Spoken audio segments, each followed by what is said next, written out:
Hello bachcho, let's see the question, and the question is first and second ionization energies of beryllium are 900 kilojoule per mole and 1750 kilojoule per mole approximately. Calculate approximate percentage of Be2 plus ions if 1 gram of beryllium absorbs 150 kilojoule of energy if it is atomic weight of beryllium is 9. तो चलिए बच्चों करते हैं इस question को। पहले तो समझते हैं की कॉन्सेप्ट फॉर दिस क्वेश्चन। यहाँ पे बच्चों हमें बेरिलियम की दो आयोनाइजेशन एनर्जी गिवन है, वो कैसे वो समझते हैं। देखिए बच्चों, जब हमारा बेरिलियम कन्वर्ट होगा बेरिलियम प्लस में एक इलेक्ट्रॉन को लूज करके, तो ये क्या कहलाई जाएगी, हमारी आयोनाइजेशन एनर्जी 1, यानी कि आयोनाइजेशन एनर्जी फर्स्ट, क्योंकि इसने पहला इलेक्ट्रॉन लूज किया। अब बच्चों जब ये हमारा बेरिलियम आयन जो कि Be प्लस है, जब ये आगे अपना एक और इलेक्ट्रॉन रिमूव करेगा, लूज करेगा, तो हम यहाँ लिख देते हैं E माइनस से हम रिप्रेजेंट कर रहे हैं इलेक्ट्रॉन को। तब ये कन्वर्ट होगा इनटू Be2 प्लस एंड तब ये आएगी हमारी आयोनाइजेशन एनर्जी सेकेंड। क्यों? क्योंकि अब इसने अपना दूसरा इलेक्ट्रॉन लूज करा है, तो उसमें जितनी अमाउंट ऑफ एनर्जी लगी होगी वो हमारी आयोनाइजेशन एनर्जी सेकेंड। अब हमें बच्चों इन दोनों ही first and second ionization energy की वैल्यूज गिवन है। अगर हम देखें बच्चों तो हमें फर्स्ट के लिए गिवन है कितनी, दैट इज 900 किलो जूल पर मोल, एंड बच्चों सेकेंड के लिए हमें गिवन है 1750 किलो जूल पर मोल। ठीक है। अब क्वेश्चन में बोला जा रहा है हमें अप्रोक्सीमेटली परसेंटेज कैलकुलेट करनी है for the Be2 plus ion जो कि फॉर्म हुए होंगे from the 1 gram of beryllium. मतलब हमें परसेंटेज फॉर्म करनी बतानी है किसकी, Be2 प्लस आयन की, that is formed from beryllium element. तो वो परसेंटेज हमें कैलकुलेट करनी है। ठीक है। अब वो कैसे करेंगे बच्चों, तो अगर हमें मालूम है कि हमें टोटल अमाउंट ऑफ एनर्जी इतनी रिक्वायर्ड है, तो 1750 की, तो फॉर 1 ग्राम कितनी एनर्जी लगेगी, तो हम यहाँ से परसेंटेज कैलकुलेट कर पाएंगे। ठीक है। तो सबसे पहले अगर हम देखें बच्चों, हमें यहाँ पे गिवन है mass of beryllium, so that is 1 gram, and हमें एटॉमिक वेट ऑलरेडी गिवन है 9। तो अगर हम यहाँ से कैलकुलेट करें number of moles of beryllium जो प्रेजेंट है 1 ग्राम में, so that is mass by atomic weight, so that is 1 gram divided by 9 ग्राम, तो ये हमारा कितना आ जाएगा, सो इट विल बी 0.11 मोल। ठीक है। यानी कि 1 ग्राम में कितने मोल्स प्रेजेंट है बेरिलियम के, 0.11 मोल।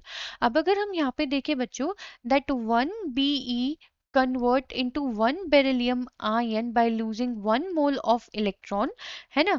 तो यहाँ पे हमें सीधे सीधे पता चल रहा है कि 1 mole of beryllium ion convert हो रहा है into 1 mole of beryllium ion में। ठीक है। तो यानी कि बच्चों 0.11 बेरिलियम एटम कितने बेरिलियम आयन फॉर्म करेगा, 0.11 बेरिलियम आयन फॉर्म करेगा। ठीक है। तो यहाँ पे जो अमाउंट ऑफ एनर्जी लगेगी वो कितनी लगेगी, so it will be 0.11 mole multiply हमें कितनी गिवन है, 900 किलो जूल। मतलब ये हमारे for one mole of beryllium converting into 1 mole of beryllium ion के लिए गिवन थी ना। तो 0.11 के लिए कितनी होगी, 0.11 इंटू 900 किलो जूल पर मोल, जो कि हमारे पास कितना आ जाएगा, 100 किलो जूल पर मोल। ठीक है। यानी कि 0.11 मोल ऑफ बेरिलियम जो हमारे एटम्स हैं, उन्हें जब 0.11 मोल ऑफ बेरिलियम आयन में कन्वर्ट होना होगा तो कितनी एनर्जी लगेगी, दैट इज 100 किलो जूल पर मोल। लेकिन हमें यहाँ पे टोटल एनर्जी कितनी गिवन है, 150, है ना। टोटल एनर्जी कितनी गिवन है, so that is 150। Out of 150 100 तो यहाँ यूज हो गई। तब अगर हम 150 में से 100 को माइनस करें तो हमारे पास अब सिर्फ कितनी एनर्जी है, 150 किलो जूल पर मोल ऑफ एनर्जी, इतनी एनर्जी बची है। अब इतनी एनर्जी में कितने बेरिलियम आयन Be2 प्लस में कन्वर्ट हो पाएंगे, हमें वो देखना है। तो अगर हम एक चीज देखें बच्चों, जब हमारा 1 beryllium ion Be plus convert होता है इनटू Be2 प्लस में, तो उसको कितनी अमाउंट ऑफ एनर्जी चाहिए, 750 kilo joule for 1 mole, kilo joule पर मोल for 1 mole of Be2 plus ion.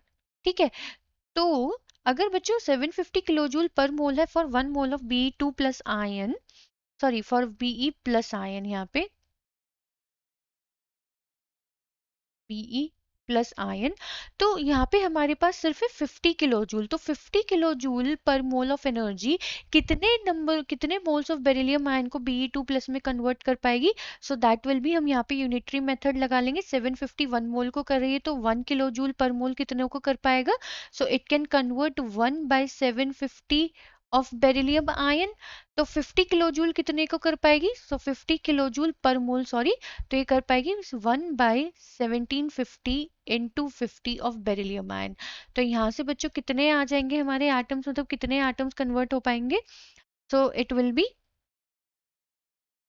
0.029 मोल, 0.029 मोल। मतलब जब हमारा बेरिलियम आयन कन्वर्ट होगा इनटू Be2 प्लस, तो यहाँ पे बच्चों 0.029 है, तो ये भी कितने फॉर्म होंगे? 0.029 मोल। ठीक है। अब अगर हम स्टार्टिंग में देखें बच्चों, हमसे पूछा गया है कि बेरिलियम एटम से, तो बेरिलियम के टोटल नंबर ऑफ मोल्स कितने थे? 0.11, एंड बेरिलियम Be2 प्लस के कितने फॉर्म हुए? 0.029। तो हमें निकालनी क्या थी? इसकी परसेंटेज। तो अब अगर हम यहाँ पे परसेंटेज निकालने बैठे, for the percentage of Be2 plus from Be, so that will be 0.029 divided by 0.11 multiply 100, है ना? क्योंकि बच्चों 0.029 mole of beryllium Be2 plus ion तो यहाँ पे फॉर्म हुए हैं, एंड टोटल मोल्स जो थे हमारे पे वो थे 0.11।